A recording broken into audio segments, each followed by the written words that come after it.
If you've ever looked at a single bootleg anime figure, there's a pretty good chance it's this one. So, this figure is supposed to be Saber from Fate's Stay Night, and I think it's gorgeous, personally. In fact, I'm not the only one who is so captivated by this lovely little statue. It's become so well known and iconic, and dare I say loved, that she's taken on a life all her own. She's appeared in doujins. There have been alternate versions made of her. And did I mention that she was once worshipped as an evil god? Well, I'll tell you more about that in just a moment. So, we've all had ourselves a good gander at this lovely figure, sure, but have you ever wondered where exactly she came from? Who summoned this Saber into the Holy Grail War and left her here for the internet's enjoyment? Well, I did some digging around, and I'd like to share her surprisingly interesting backstory with you.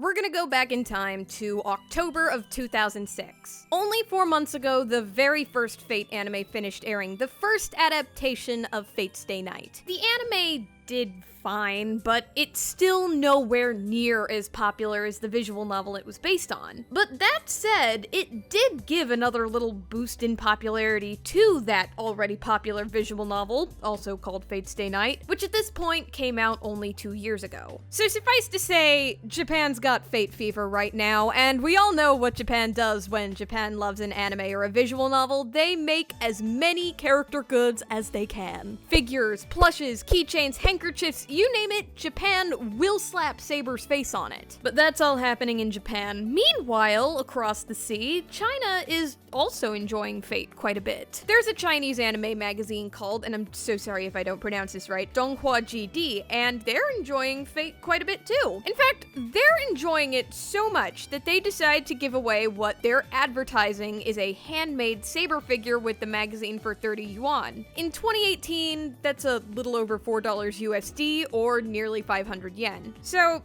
suffice to say, it was being sold for dirt cheap. A lot of people think that whoever made this was trying to make it look like the Clay's figure that would have come out around the same time, but as you can see, just didn't turn out that way. She was an instant hit online. Threads about her were made instantly, and they were full of responses ranging from laughter to, frankly, impressive imagery. It wasn't long before she'd appear in a few ads too. First in a Japanese PC shop called 2Pop, where she was used to help compare display images, and then again in a manga store called Toronowana, and this one's my favorite. This one is her saying that trash goes in the trash can. Her best moment, though, would be about a month later at a figure show in Akihabara called Craze Moero Festival. Nothing could have prepared the unsuspecting event goers for what they'd see there on that fateful November day. Not only was our beloved bootleg heroine put on display for attendees to stare in awe at, but she was also being called an evil god statue, and this was her altar. The nickname, actually no, the title of evil god when it comes to anime statues is a very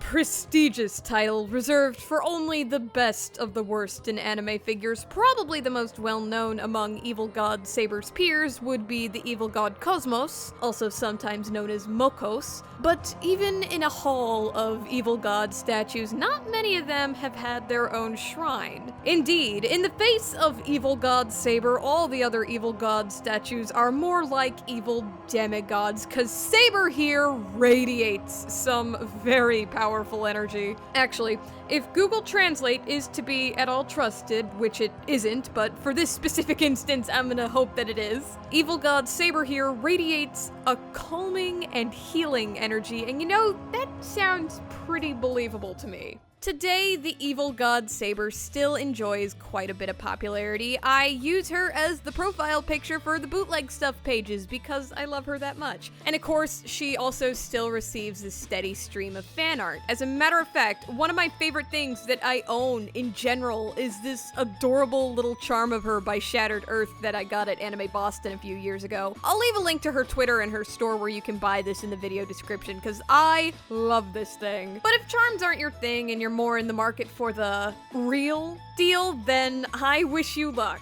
They don't seem to come on the market very often, or at the very least, I couldn't find many archived sales of them. The prices don't seem to be that high at least, but I don't want to get any hopes up since I also couldn't find how old these sales are. In any case, there it is! There's the background story for Satyr, Wicked Saber, Evil God Saber, Bootleg Saber, whatever you want to call her. You know, she's just your average everyday bootleg evil god spawned from a Chinese anime magazine. You know, she's just like all the other bootleg evil god statues. Fate Zero is best fate.